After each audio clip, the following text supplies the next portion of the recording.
Right, I'm going to fit my repaired alternator back. Whilst it's off, I'm going to fit an auxiliary belt or accessory belt. There's nothing wrong with it. So if you're wondering, my alternator come up with a battery stroke generator light, and got 3 miles from home. Car broke down, fitted a battery box to it, and actually drove home on a battery box, which is a miracle. So I've done a drawing of the accessory belt when I took it all off, which is here. And here's my new accessory belt. Went with a Miley, however you pronounce it. Thought I'd done washing machines, but there you go. And the part number on there, mine's a 997 C4S.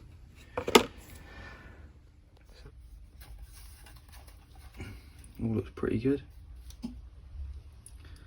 Little bit of wear mark on one of the inside ribs. No, there's a rib there in the middle. It's got some marking on it all the way around.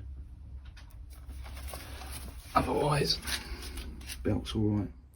Not looking forward to the belt, fitting the belt back, but fingers crossed it does the trick with the repaired alternator. The alternator cost me 170 quid to get it rewound.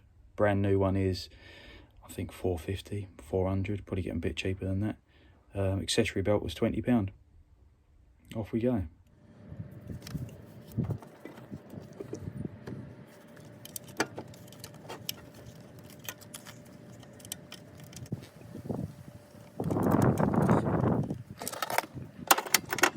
This is the main cable on. Now it's got to get this D plug on at the back.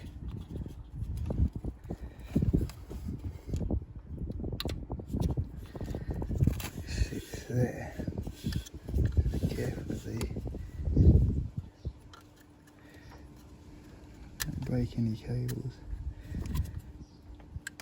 That's it. Let it click.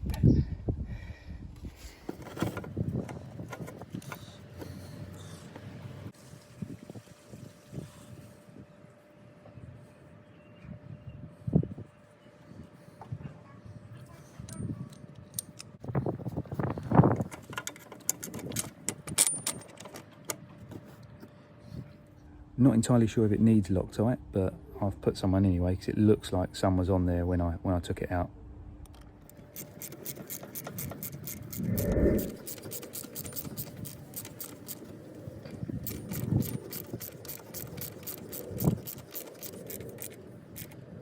Now for the new accessory belt.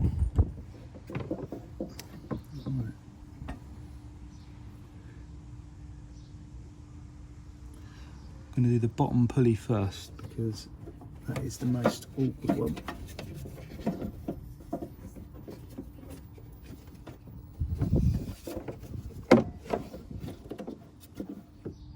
Well, the belt got twisted right at the bottom, but I got to it got under the car and sort of twisted it back again. So that's probably an easier way of doing it.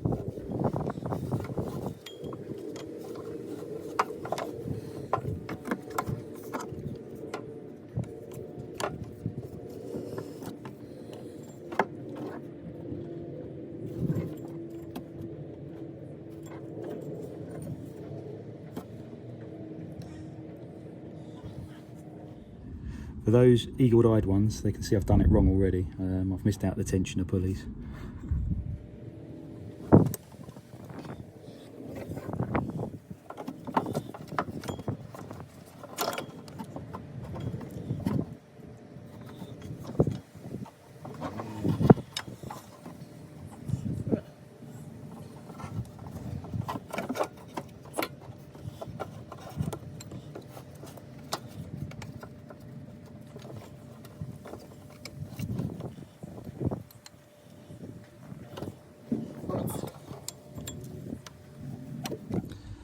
As you can see, it's not quite right on yet, but I'll release the tensioner pulley and hopefully get it on that last one.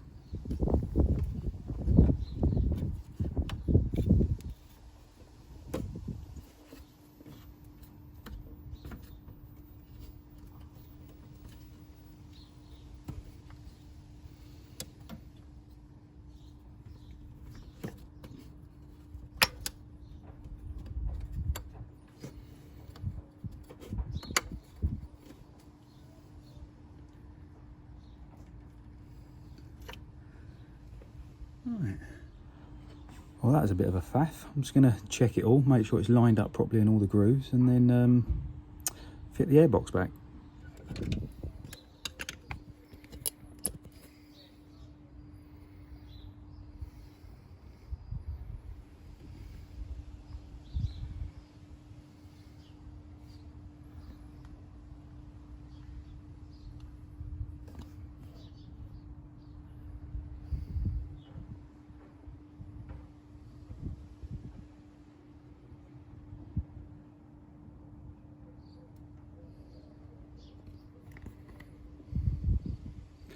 Looks okay to me. Let's put the airbox back.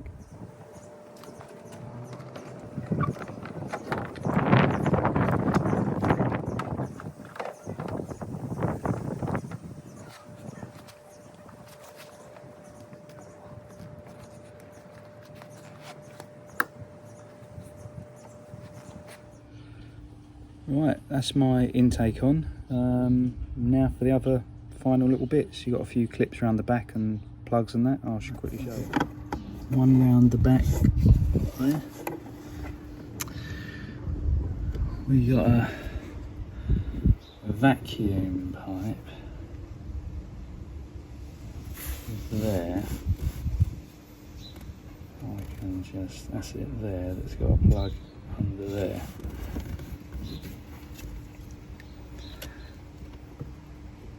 Like so. And you can see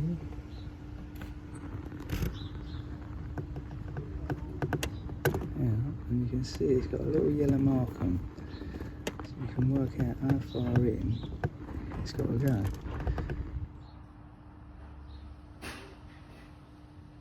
As you can see, the vacuum pipe's all the way home.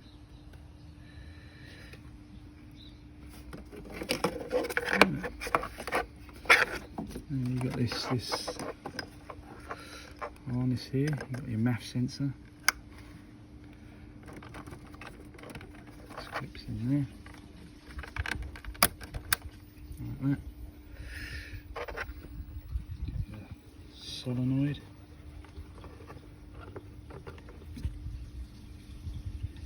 Just clips in there like that.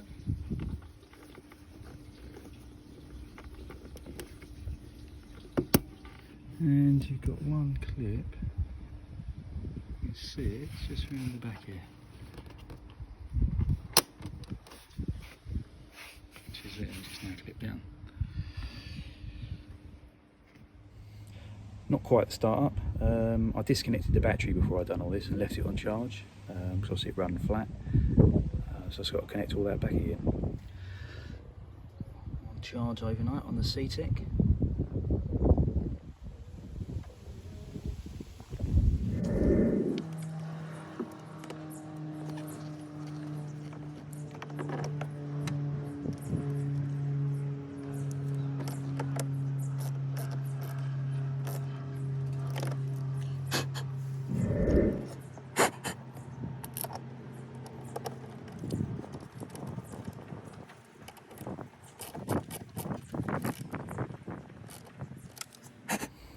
Right, all connected up. See if there's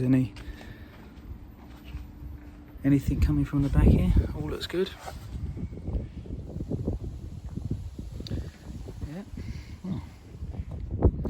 So that's it. Now for the start up. Hopefully not the bang. Because the battery's been flat, you'll probably find that everything's gone a little bit wonky in the car. But let's have a look.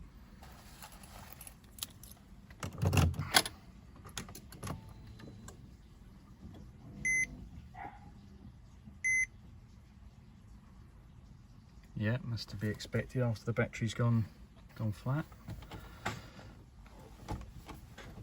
Let's see what happens.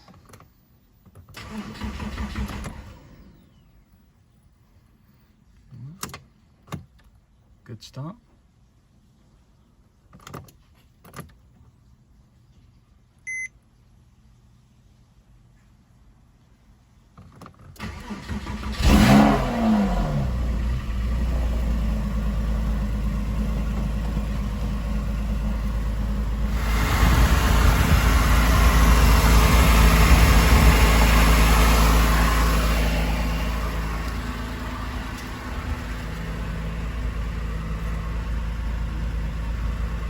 PASM failure, to be expected until I drive it. Right, just going to check the voltage on the battery that's coming out of the alternator. I would say job done. Exactly what you're looking for. It's over 14 volts. Right, I've just been out for a drive. I've got all my lights have gone off after the battery running down. Quite often when you run your battery down, all your lights come on, everything happens, PASM failure, blah, blah, blah, blah. But when you go out for a drive, once it's charged up, that'll all disappear. Reset my windows, and there's no battery, generator, alternator light or anything like that. So I would say it's a win. Until next time.